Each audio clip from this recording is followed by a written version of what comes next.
A Christmas Carol by Charles Dickens. Stave 3. The second of three spirits. Awakened in the middle of a prodigiously tough snore, and sitting up in bed to get his thoughts together, Scrooge had no occasion to be told that the bell was again upon the stroke of 1. He felt that he was restored to consciousness in the right nick of time, for the especial purpose of holding a conference with the second messenger dispatched to him through Jacob Marley's intervention. But finding that he turned uncomfortably cold when he began to wonder which of his curtains this new spectre would draw back, he put them every one aside with his own hands, and lying down again established a sharp lookout all around the bed, for he wished to challenge the spirit on the moment of its appearance, and did not wish to be taken by surprise and made nervous. Gentlemen of free and easy sort, who plume themselves on being acquainted with a move or two, and being usually equal to the time of day, express the wide range of their capacity for adventure by observing that they are good for anything from pitch and toss to manslaughter, between which opposite extremes, no doubt, there lies a tolerably wide and comprehensive range of subjects. Without venturing for Scrooge quite as hardily as this, I don't mind calling on you to believe that he was ready for a good broad field of strange appearances, and that nothing between a baby and a rhinoceros would have astonished him very much. Now, being prepared for almost anything, he was not by any means prepared for nothing, and consequently, when the bell struck 1 and no shape appeared, he was taken with a violent fit of trembling. 5 minutes, 10 minutes, a quarter past the hour went by, yet nothing came. All this time he lay upon his bed, the very core and centre of a blaze of ruddy light, which streamed upon it when the clock proclaimed the hour, and which, being only light, was more alarming than a dozen ghosts, as he was powerless to make out what it meant, or would be at, and was sometimes apprehensive that he might be, at that very moment, an interesting case of spontaneous combustion, without having the consolation of knowing it. At last, however, he began to think, as you or I would have thought at first, for it is always the person not in the predicament who knows what ought to have been done in it, and would unquestionably have done it too. At last, I say, he began to think that the source and secret of this ghostly light might be in the adjoining room, from whence, on further tracing it, it seemed to shine. This idea taking full possession of his mind, he got up softly and shuffled in his slippers to the door. The moment Scrooge's hand was on the lock, a strange voice called him by his name and bade him enter. He obeyed. It was his own room, there was no doubt about that, but it had undergone a surprising transformation. The walls and ceiling were so hung with living green that it looked like a perfect grove, and every part of which bright gleaming berries glistened. The crisp leaves of holly, mistletoe, and ivy reflected back the light, as if so many little mirrors had been scattered there, and such a mighty blaze went roaring up the chimney as that dull petrification of a hearth had never known in Scrooge's time, or Marley's, or for many and many a winter season gone. Heaped on the floor to form a kind of throne were turkeys, geese, game, poultry, brawn, great joints of meat, sucking pigs, long reefs of sausages, mince pies, plum puddings, barrels of oysters, red-hot chestnuts, cherry-cheeked apples, juicy oranges, lustrous pears, immense 12th cakes, and seething bowls of punch that made the chamber dim with their delicious steam. In easy state upon his couch there sat a jolly giant, glorious to see, who bore a glowing torch in shape not unlike Plenty's horn, and held it up, high up, to shed its light on Scrooge as he came peeping round the door. "Come in," exclaimed the ghost. "Come in and know me better, man." Scrooge entered timidly and hung his head before this spirit.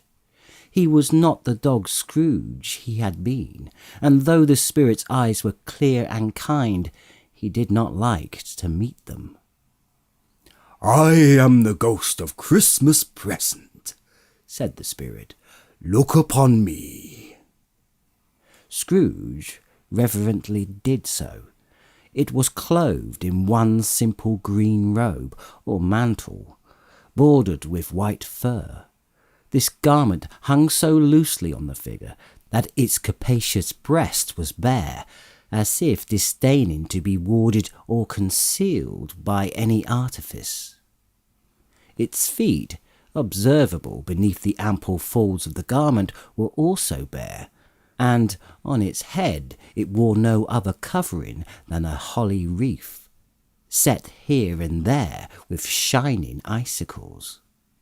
Its dark brown curls were long and free as its genial face, its sparkling eyes, its open hand, its cheery voice, its unconstrained demeanour, and its joyful air. Girded round its middle was an antique scabbard, but no sword was in it, and the ancient sheath was eaten up with rust. "You have never seen the like of me before," exclaimed the spirit. "Never," Scrooge made answer to it. "Have never walked forth with the younger members of my family, meaning, for I am very young, have ever walked forth with my younger members of my family, meaning, for I am very young, my elder brothers born in these later years?" pursued the phantom. I don't think I have," said Scrooge. "I'm afraid I have not. Have you had many brothers, spirit?" "More than 1,800, said the ghost. "A tremendous family to provide for," muttered Scrooge. The ghost of Christmas present rose. "Spirit," said Scrooge submissively, "conduct me where you will. I went forth last night on compulsion, and I learnt a lesson which is working now. Tonight, if you have aught to teach me, let me profit by it." "Touch my robe." Scrooge did as he was told, and held it fast. Holly, mistletoe, red berries, ivy, turkeys, geese, game, poultry, brawn, meat, pigs, sausages, oysters, pies, puddings, fruit, and punch all vanished instantly. So did the room, the fire, the ruddy glow, the hour of night. And they stood in the city streets on Christmas morning, where, for the weather was severe, the people made a rough but brisk and not unpleasant kind of music, in scraping the snow from the pavement in front of their dwellings, and from the tops of their houses, whence it was mad delight to the boys to see it come plumbing down into the road below, and splitting into artificial little snowstorms. The house fronts looked black enough, and the windows blacker, contrasting with the smooth white sheet of snow upon the roofs. and with the dirtiest snow upon the ground, which last deposit had been ploughed up in deep furrows by the heavy wheels of carts and waggons, furrows that crossed and recrossed each other hundreds of times, where the great streets branched off and made intricate channels hard to trace in the thick yellow mud and icy water. The sky was gloomy, and the shortest streets were choked up with dingy mist, half thawed, half frozen, whose heavier particles descended in a shower of sooty atoms, as if all the chimneys in Great Britain had, by one consent, caught fire, and were blazing away to their dear hearts' content. There was nothing very cheerful in the climate or the town, and yet there was an air of cheerfulness abroad that the clearest summer air and brightest summer sun might have endeavoured to diffuse in vain. For the people who were shuffling away on the housetops were jovial and full of glee, calling out to one another from the parapets, and now and then exchanging a facetious snowball, better-natured missile, far than many a wordy jest, laughing heartily if it went right, and not less heartily if it went wrong. The poultiers' shops were still half open, and the fruiterers were radiant in their glory. There were great round pot-bellied baskets of chestnuts, shaped like the waistcoats of jolly old gentlemen, lolling at the doors and tumbling out into the street in their apoplectic opulence.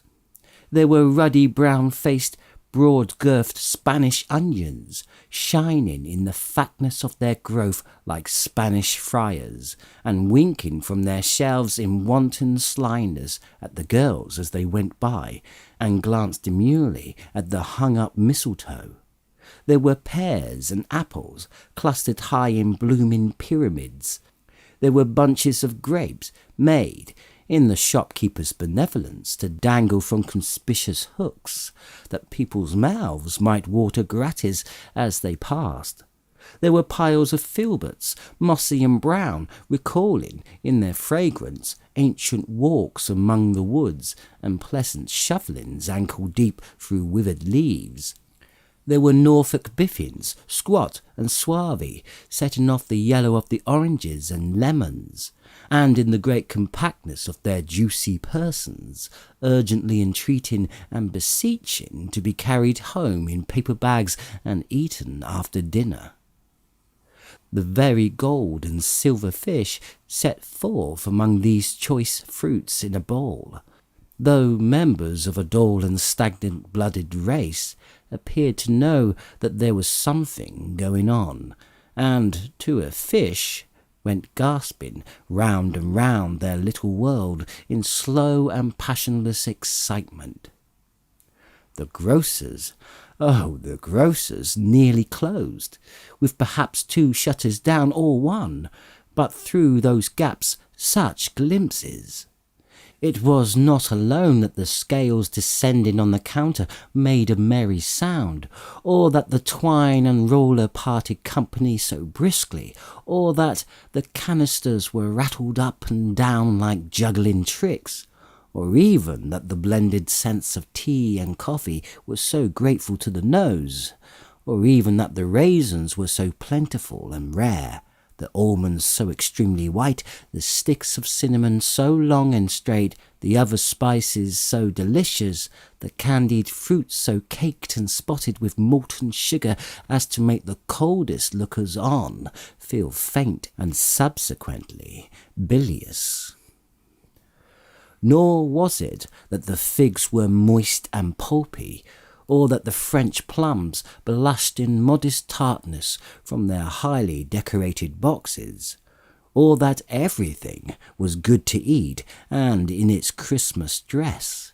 But the customers were all so hurried and so eager in the hopeful promise of the day, that they tumbled up against each other at the door, crashing their wicker baskets wildly, and left their purchases upon the counter, and came running back to fetch them, and committed hundreds of the like mistakes, in the best humour possible, while the grocer and his people were so frank and fresh that the polished hearts with which they fastened their aprons behind might have been their own, worn outside for general inspection and for Christmas doors to peck at if they chose.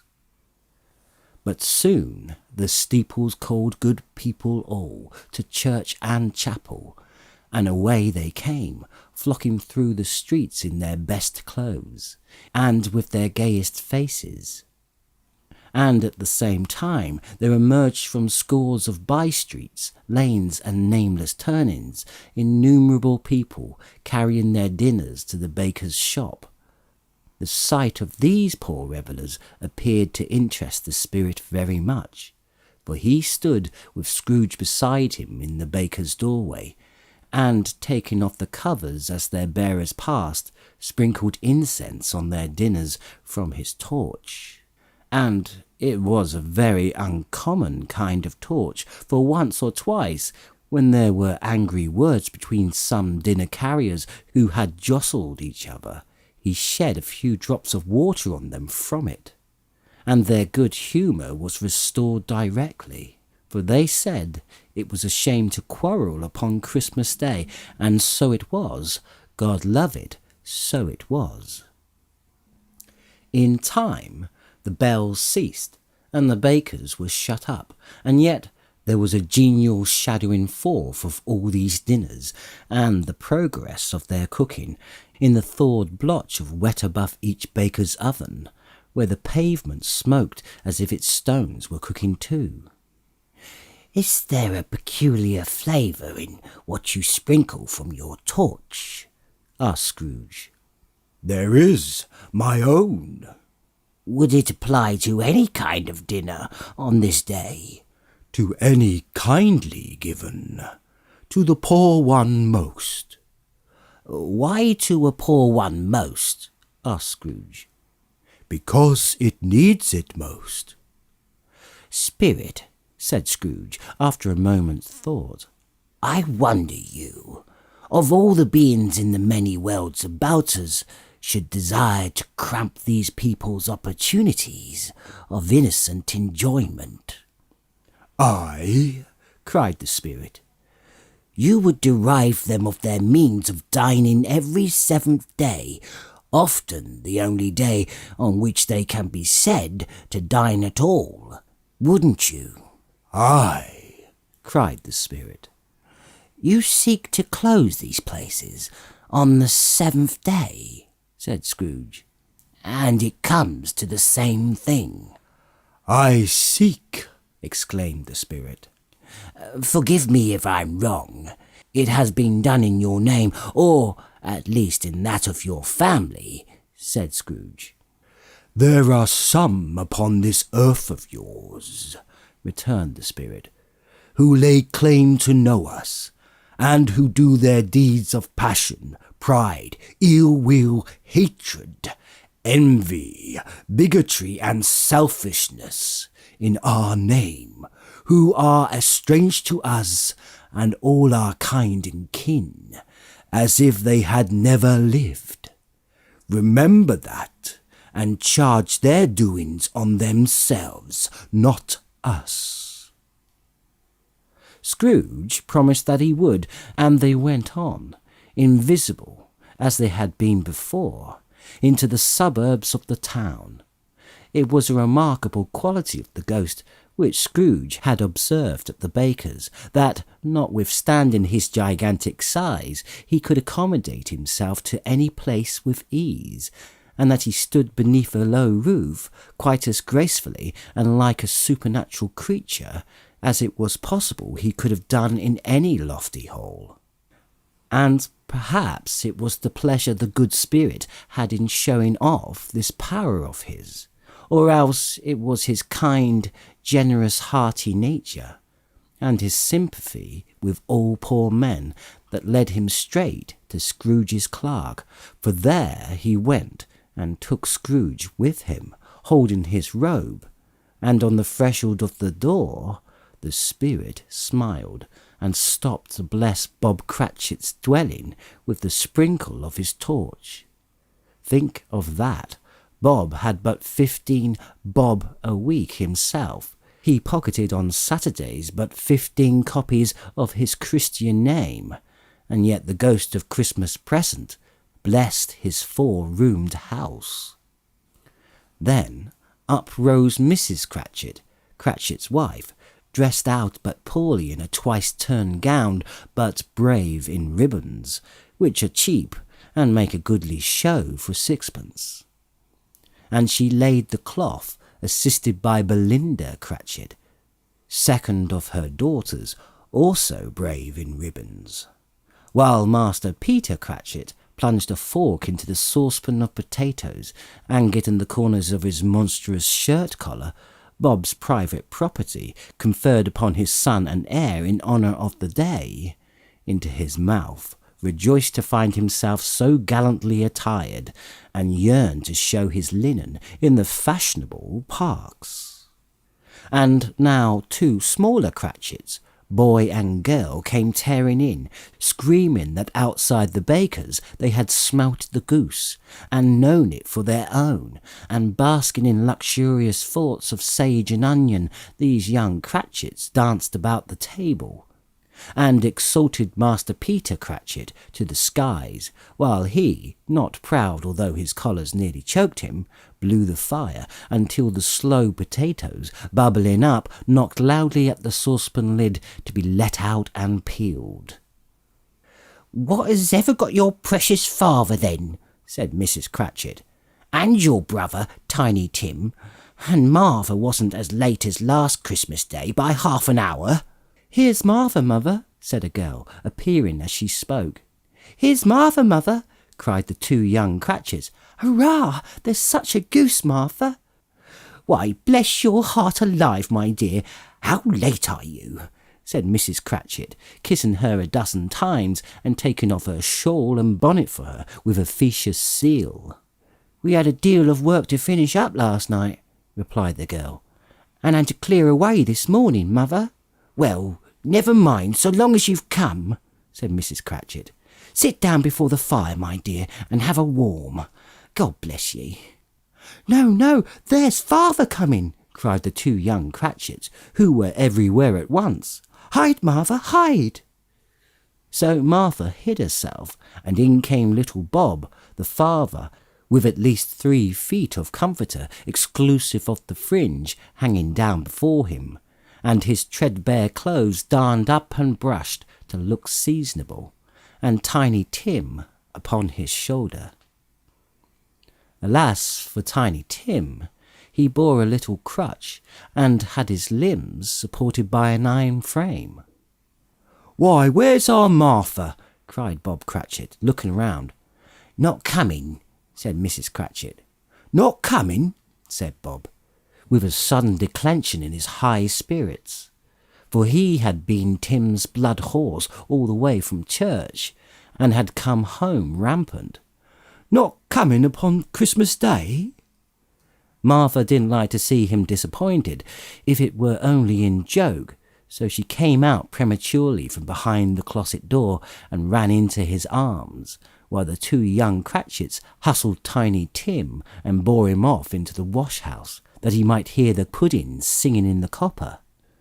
"And how did little Tim behave?" asked Mrs. Cratchit, when she had rallied Bob on his credulity, and Bob had hugged his daughter to his heart's content. "As good as gold," he said, "and better. Somehow he gets thoughtful, sitting by himself so much, and thinks the strangest things you ever heard. He told me, coming home, that he hoped the people saw him in the church because he was a cripple, and it might be pleasant to them to remember upon Christmas Day who made lame beggars walk and blind men see."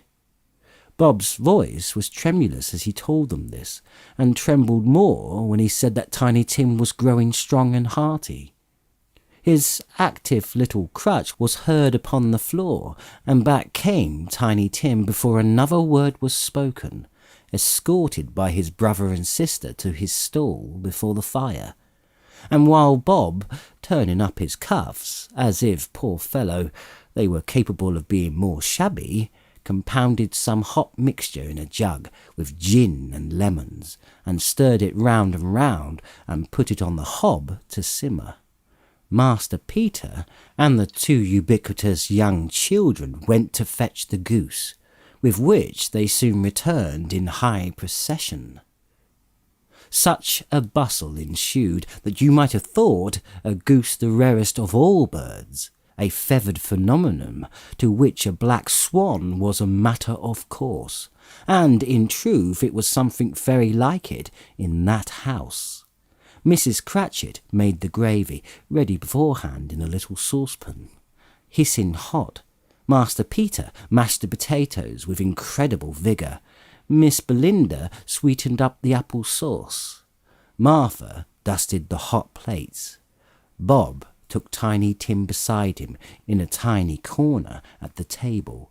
The two young Cratchits set chairs for everybody, not forgetting themselves, and, mounting guards upon their post, crammed spoons into their mouths, lest they should shriek for goose before their turn came to be helped.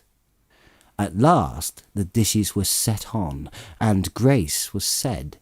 It was succeeded by a breathless pause, as Mrs. Cratchit, looking slowly all along the carving knife, prepared to plunge it into the breast. But when she did, and when the long-expected gush of stuffing issued forth, one murmur of delight arose all around the board, and even Tiny Tim, excited by the two young Cratchits, beat the table with the handle of his knife and freely cried, "Hurrah!" There never was such a goose. Bob said he didn't believe there ever was such a goose cooked. Its tenderness and flavour, size and cheapness were the themes of universal admiration, eked out by apple sauce and mashed potatoes. It was a sufficient dinner for the whole family. Indeed, as Mrs. Cratchit said with great delight, surveying one small atom of a bone upon the dish, they hadn't ate it all at last, yet every one had had enough, and the youngest Cratchits in particular were steeped in sage and onion to the eyebrows. But now, the plates being changed by Miss Belinda, Mrs. Cratchit left the room alone, too nervous to bear witness, to take the pudding up and bring it in. Suppose it should not be done enough, suppose it should break in turning out, suppose somebody should have got over the wall of the backyard and stolen it, while they were merry with the goose, a supposition at which the two young Cratchits became livid. All sorts of horrors were supposed. Hallo! A great deal of steam. The pudding was out of the chopper. A smell like a washing day. That was the cloth. A smell like an eating house, and a pastry cook's next door to each other, with a laundress next door to that. That was the pudding. In half a minute Mrs. Cratchit entered, flushed but smiling proudly, with the pudding like a speckled cannonball, so hard and firm, blazing in half a quartern of ignited brandy, and bedight with Christmas holly stuck into the top. "Oh, a wonderful pudding," Bob Cratchit said, and calmly too, that he regarded it as the greatest success achieved by Mrs. Cratchit since their marriage. Mrs. Cratchit said now the weight was off her mind. She would confess she had her doubts about the quantity of flour. Everybody had something to say about it, but nobody said or thought it was at all a small pudding for a large family. It would have been flat heresy to do so. Any Cratchit would have blushed to hint at such a thing. At last dinner was all done, the cloth was cleared, the hearth swept, and the fire made up. The compound in the jug being tasted and considered perfect, apples and oranges were put on the table, and a shovelful of chestnuts on the fire. Then all the Cratchit family drew round the hearth in what Bob Cratchit called a circle, meaning half a one, and at Bob Cratchit's elbow stood the family display of glass, 2 tumblers, and a custard cup without a handle. These held the hot stuff from the jug, however, as well as golden goblets would have done, and Bob served it out with beaming looks, while the chestnuts on the fire sputtered and cracked noisily. Then Bob proposed, "A Merry Christmas to all of us, my dears. God bless us." which all the family re-echoed. God bless us, everyone, said Tiny Tim, the last of all. He sat very close to his father's side upon his little stool. Bob held his withered little hand in his, as if he loved the child, and wished to keep him by his side, and dreaded that he might be taken from him. "Spirit," said Scrooge, with an interest he had never felt before, "tell me if Tiny Tim will live." "I see a vacant seat," replied the ghost, "in the poor chimney corner, and a crutch without an owner, carefully preserved. If these shadows remain unaltered by the future, the child will die." "No, no," said Scrooge. "Oh, no, kind spirit. Say he will be spared." "If these shadows remain unaltered by the future, none other of my race will find him here. What then? If he be like to die, he had better do it, and decrease the surplus population." Scrooge hung his head to hear his own words quoted by the spirit, and was overcome with penitence and grief.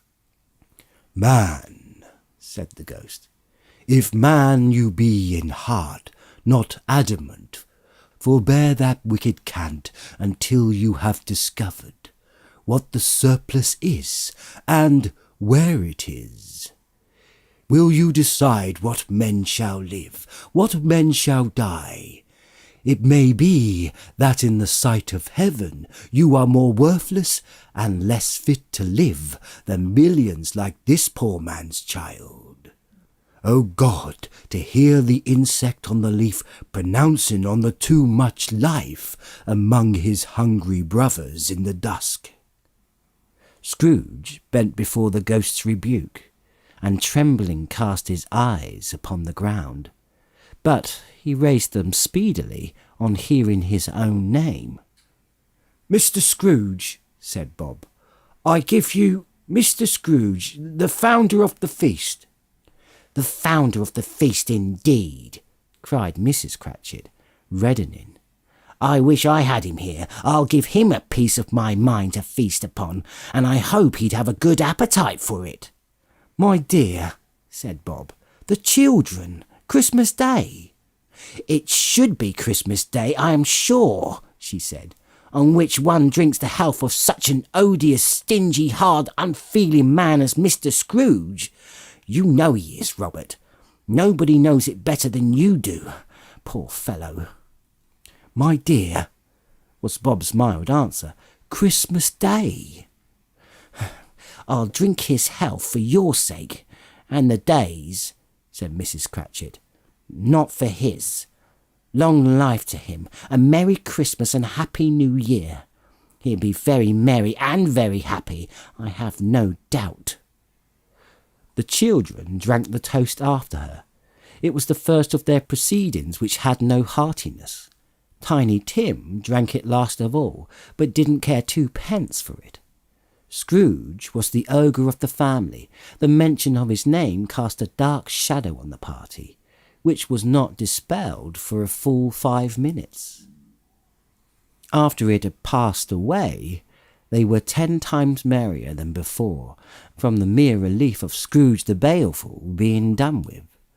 Bob Cratchit told them how he had a situation in his eye for Master Peter, which would bring in, if obtained, full 5 and 6 pence weekly. The two young Cratchits laughed tremendously at the idea of Peter's being a man of business, and Peter himself looked thoughtfully at the fire from between his collars, as if he were deliberating what particular investments he should favour when he came into the receipt of that bewildering income. Martha, who was a poor apprentice at the milliner's, told them what kind of work she had to do, and how many hours she worked at a stretch, and how she meant to lie abed tomorrow morning for a good long rest. Tomorrow being a holiday she passed at home. Also, how she had seen a countess and lord some days before, and how the lord was much about as tall as Peter, at which Peter pulled up his collar so high that you could not have seen his head if you had been there. All this time the chestnuts and the jug went round and round, and by they had a song about a lost child travelling in the snow, from Tiny Tim, who had a plaintive little voice and sang it very well indeed. There was nothing of high mark in this. They were not a handsome family. They were not well dressed. Their shoes were far from being waterproof. Their clothes were scanty, and Peter might have known, and very likely did, the inside of a pawnbroker's. But they were happy, grateful, pleased with one another, and contented with the time. And when they faded, they looked happier yet in the bright sparklings of the spirit's torch at parting. Scrooge had his eye upon them, and especially on Tiny Tim until the last. By this time it was getting dark, and snowing pretty heavily, and as Scrooge and the spirit went along the streets, the brightness of the roaring fires in kitchens, parlours, and all sorts of rooms was wonderful.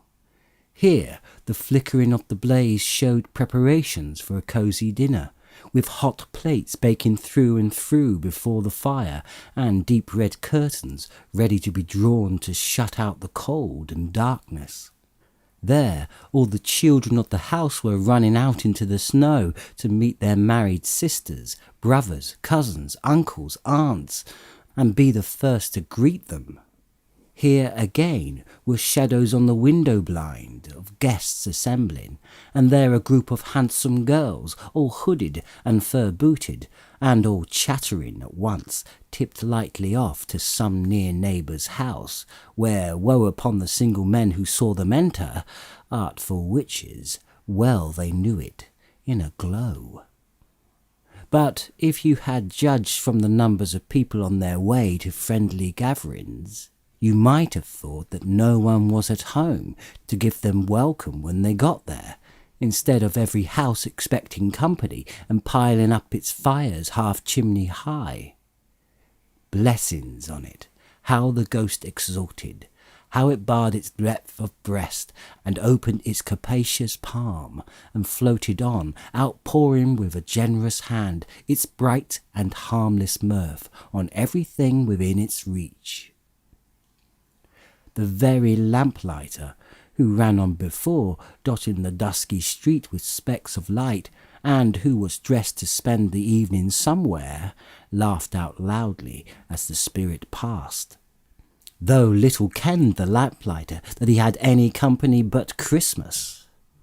And now, without a word of warning from the ghost, they stood upon a bleak and desert moor, where monstrous masses of rude stone were cast about as though it were the burial place of giants, and water spread itself wheresoever it listed, or would have done so, but for the frost that held it prisoner, and nothing grew but moss and furze and coarse rank grass.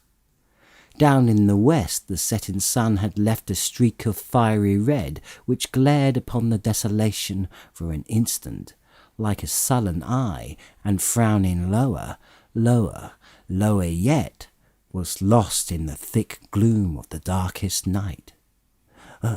What place is this?" asked Scrooge. "A place where miners live, who labour in the bowels of the earth. But they know me.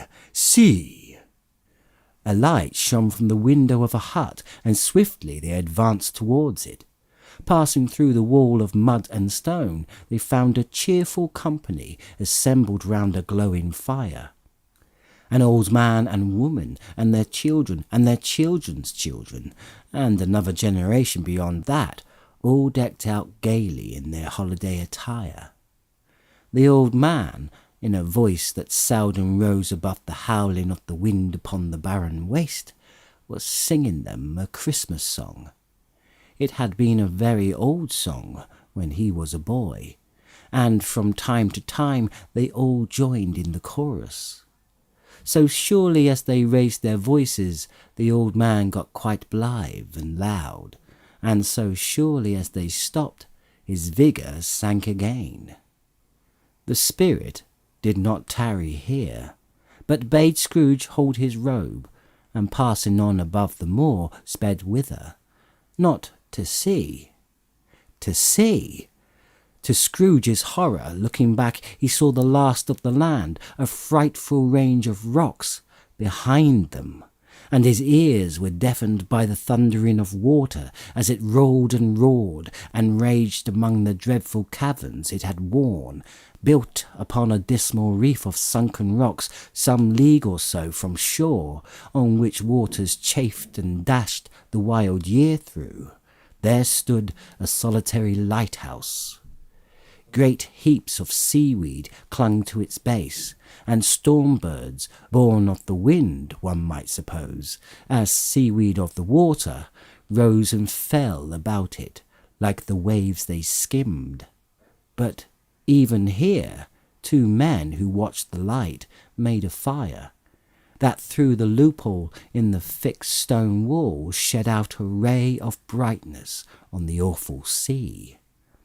Joining their horny hands over the rough table at which they sat, they wished each other Merry Christmas in their can of grog, and one of them, the elder too, with his face all damaged and scarred with hard weather, as the figurehead of an old ship might be, struck up a sturdy song that was like a gale in itself.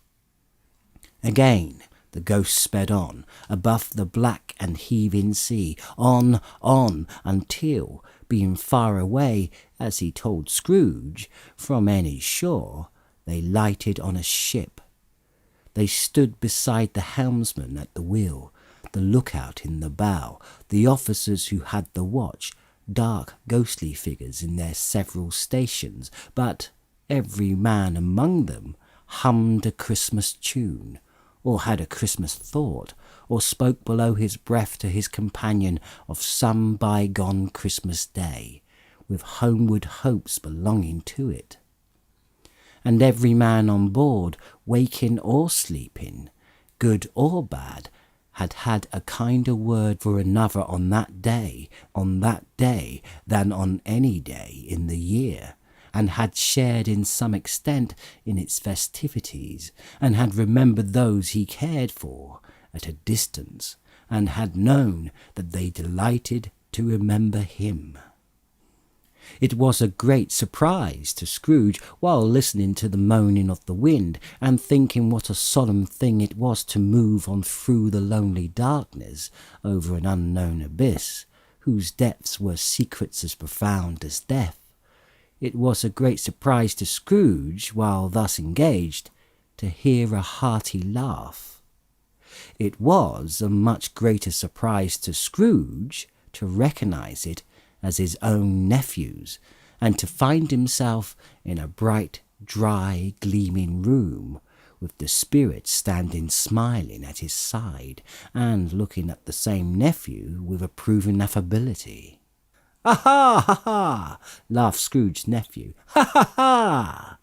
If you should happen, by any unlikely chance, to know a man more blessed in a laugh than Scrooge's nephew, all I can say is, I should like to know him too. Introduce him to me, and I'll cultivate his acquaintance. It is a fair, even-handed, noble adjustment of things, that while there is infection in disease and sorrow, there is nothing in the world so irresistibly contagious as laughter, and good humour. When Scrooge's nephew laughed in this way, holding his sides, rolling his head, and twisting his face into the most extravagant contortions, Scrooge's niece, by marriage, laughed as heartily as he. And their assembled friends, being not a bit behindhand, roared out lustily. "He said that Christmas was a humbug, as I live!" cried Scrooge's nephew. "He believed it too." "More shame for him, Fred," said Scrooge's niece indignantly. "Bless those women. They never do anything by halves. They are always in earnest." She was very pretty, exceedingly pretty, with a dimpled, surprised-looking, capital face, a ripe little mouth that seemed made to be kissed, as no doubt it was, all kinds of good little dots about her chin that melted into one another when she laughed, and the sunniest pair of eyes you ever saw in any little creature's head. Altogether, she was what you would have called provoking, you know, but satisfactory too. Oh, perfectly satisfactory. "He's a comical old fellow," said Scrooge's nephew. "That's the truth, and not so pleasant as he might be. However, his offences carry their own punishment, and I have nothing to say against him." "I am sure he is very rich, Fred," hinted Scrooge's niece. "At least you always tell me so." "What of that, my dear?" "His wealth is of no use to him. He doesn't do any good with it. He doesn't make himself comfortable with it. He hasn't the satisfaction of thinking that he is ever going to benefit us with it." "I have no patience with him," observed Scrooge's niece. Scrooge's niece's sisters and all the other ladies expressed the same opinion. "Oh, I have," said Scrooge's nephew. "I am sorry for him. I couldn't be angry with him if I tried. Who suffers by his ill whims? Himself, always. Here, he takes it into his head to dislike us, and he won't come and dine with us. What's the consequence? He doesn't lose much of a dinner." "Indeed, I think he loses a very good dinner," interrupted Scrooge's niece. Everybody else said the same, and they must be allowed to have been competent judges, because they had just had dinner, and with the dessert upon the table were clustered round the fire by lamplight. "Well, I'm glad to hear it," said Scrooge's nephew, "because I haven't great faith in these young housekeepers. What do you say, Topper?"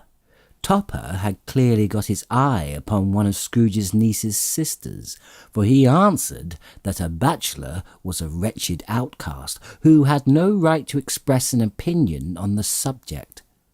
Whereat Scrooge's niece's sister, the plump one with the lace tucker, not the one with the roses, blushed. "Do go on, Fred," said Scrooge's niece, clapping her hands. "He never finishes what he begins to say. He is such a ridiculous fellow." Scrooge's nephew revelled in another laugh, and, as it was impossible to keep the infection off, though the plump sister tried hard to do it with aromatic vinegar, his example was unanimously followed.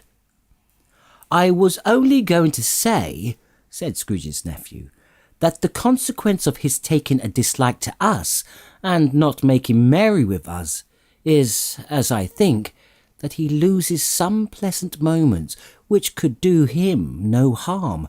I am sure he loses pleasanter companions than he can find in his own thoughts, either in his mouldy old office or his dusty chambers. I mean to give him the same chance every year, whether he likes it or not, for I pity him.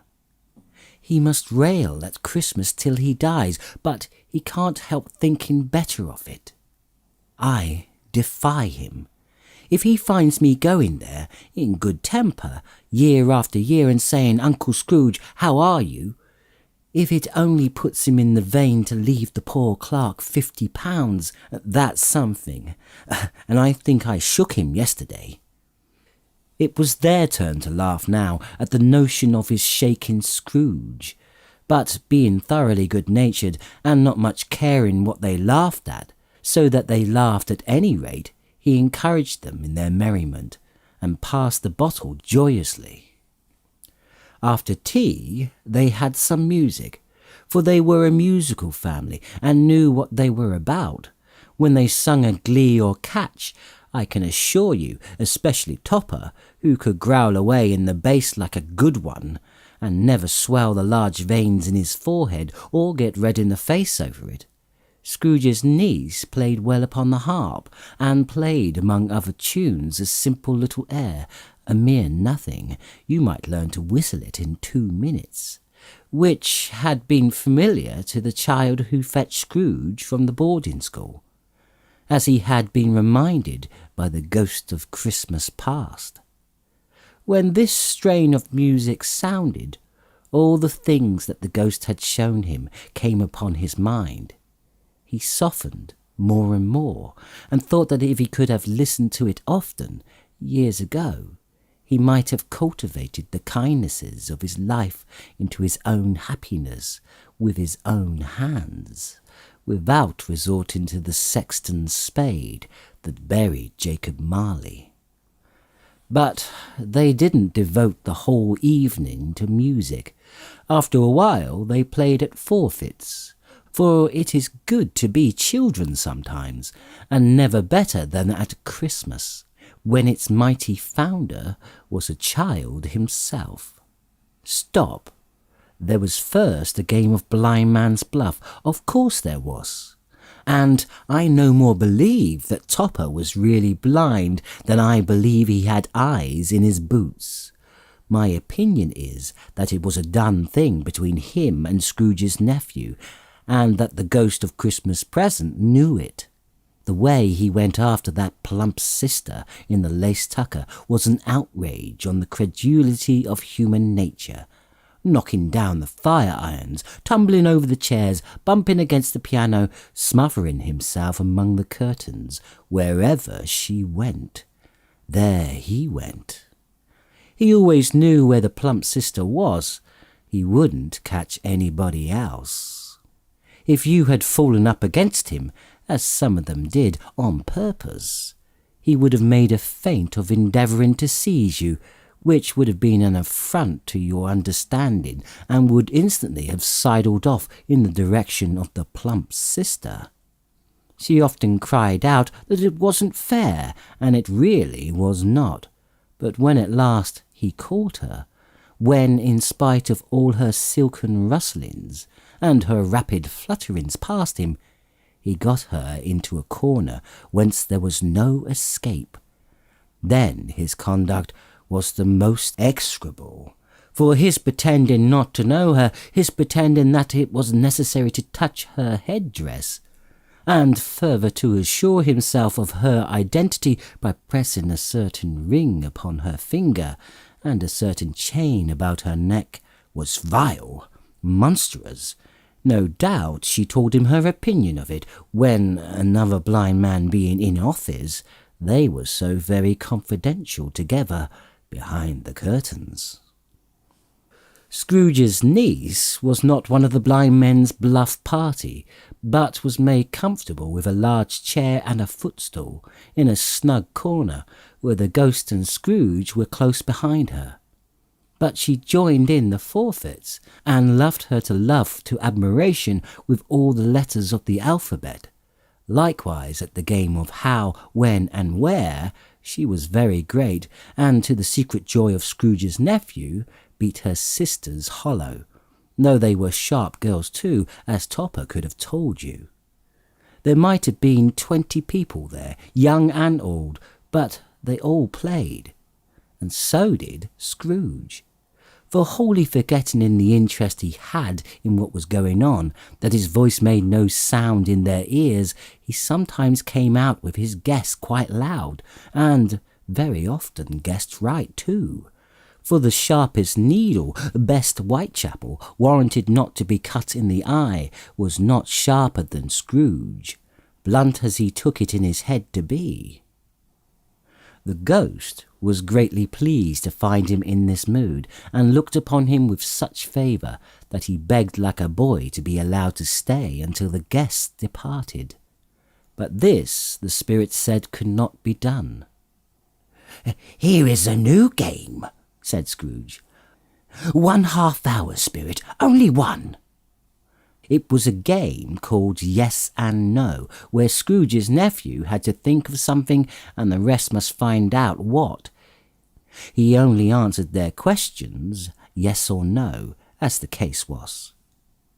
The brisk fire of questioning to which he was exposed elicited from him that he was thinking of an animal, a live animal, rather a disagreeable animal. A savage animal, an animal that growled and grunted sometimes, and talked sometimes, and lived in London, and walked about the streets, and wasn't made a show of, and wasn't led by anybody, and didn't live in a menagerie, and was never killed in a market, and was not a horse or an ass, or a cow or a bull, or a tiger or a dog, or a pig, or a cat or a bear. At every fresh question that was put to him, this nephew burst into a fresh roar of laughter, and was so inexpressibly tickled that he was obliged to get up off the sofa and stamp. At last, the plump sister, falling into a similar state, cried out, "I have found it out. I know what it is, Fred. I know what it is." "What is it?" cried Fred. "It's your Uncle Scrooge." Which it certainly was. Admiration was the universal sentiment, though some objected that the reply to "Is it a bear?" ought to have been yes, inasmuch as an answer in the negative was sufficient to have diverted their thoughts from Mr. Scrooge, supposing they had ever had any tendency that way. "He has given us plenty of merriment, I am sure," said Fred, "and it would be ungrateful not to drink his health.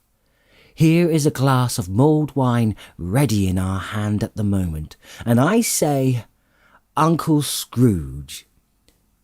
"Well, Uncle Scrooge," they cried. "And a Merry Christmas and a Happy New Year to the old man wherever he is. He wouldn't take it from me, but may he have it none the less. Uncle Scrooge." Uncle Scrooge had imperceptibly become so gay and light of heart that he would have pledged the unconscious company in return, and thanked them in an inaudible speech, if the ghost had given him time. But the whole scene passed off in the breath of the last words spoken by his nephew, and he and the spirit were again upon their travels. Much they saw, and far they went, and many homes they visited, but always with a happy end. The spirits stood beside sick beds, and they were cheerful, on foreign lands, and they were close at home, by struggling men, and they were patient in their greater hope, by poverty, and it was rich, in almshouse, hospital, and jail, in misery's every refuge, where vain man in his little brief authority had not made fast the door, and barred the spirit out. He left his blessing, and taught Scrooge his precepts. It was a long night, if it were only a night, but Scrooge had his doubts of this, because the Christmas holidays appeared to be condensed into the space of time they passed together. It was strange, too, that while Scrooge remained unaltered in his outward form, the ghost grew older, clearly older. Scrooge had observed this change, but never spoke of it, until they left a children's 12th night party, when, looking at the spirit as they stood together in an open place, he noticed that its hair was grey. "Are the spirits' lives so short?" asked Scrooge. My life upon this globe is very brief, replied the ghost. It ends tonight. Tonight? Tonight at midnight. Hark, the time is drawing near. The chimes were ringing the 11:15 at that moment. Forgive me if I am not justified in what I ask, said Scrooge, looking intently at the spirit's robe. But I see something strange and not belonging to yourself protruding from your skirts. Is it a foot or a claw? It might be a claw, for the flesh there is upon it, was the spirit's sorrowful reply. Look here. From the foldings of its robe it brought 2 children, wretched, abject, frightful, hideous, miserable. They knelt down at its feet and clung upon the outside of its garment. Oh, man, look here, look down here, exclaimed the ghost. They were a boy and a girl, yellow, meagre, ragged, scowling, wolfish, but prostrate too, in their humility. Where graceful youth should have filled their features out and touched them with its freshest tints, a scale and shrivelled hand like that of age had pinched and twisted them and pulled them into shreds. Where angels might have sat enthroned, devils lurked and glared out menacing. No change, no degradation, no perversion of humanity in any grade, though all the mysteries of a wonderful creation has monsters half so horrible and dread. Scrooge started back, appalled. Having them shown to him in this way, he tried to say they were fine children, but the words choked themselves, rather than be parties to a lie of such enormous magnitude. Spirit, are they yours? Scrooge could say no more. They are man's, said the spirit, looking down upon them, and they cling to me, appealing from their fathers. This boy is ignorance. This girl is want. Beware them both, and all of their degree. But most of all, beware this boy, for on his brow I see that written which is doom, unless the writing be erased. Deny it, cried the spirit, stretching out its hand towards the city. Slander those who tell it ye. Omit it for your factious purposes, and make it worse, and abide the end. Have they no refuge or resource? Cried Scrooge. Are there no prisons? Said the spirit, turning on him for the last time with his own words. Are there no workhouses? The bell struck 12. Scrooge looked about for the ghost and saw it not. As the last stroke ceased to vibrate, he remembered the prediction of old Jacob Marley, and, lifting up his eyes, beheld a solemn phantom, draped and hooded, coming like a mist along the ground towards him.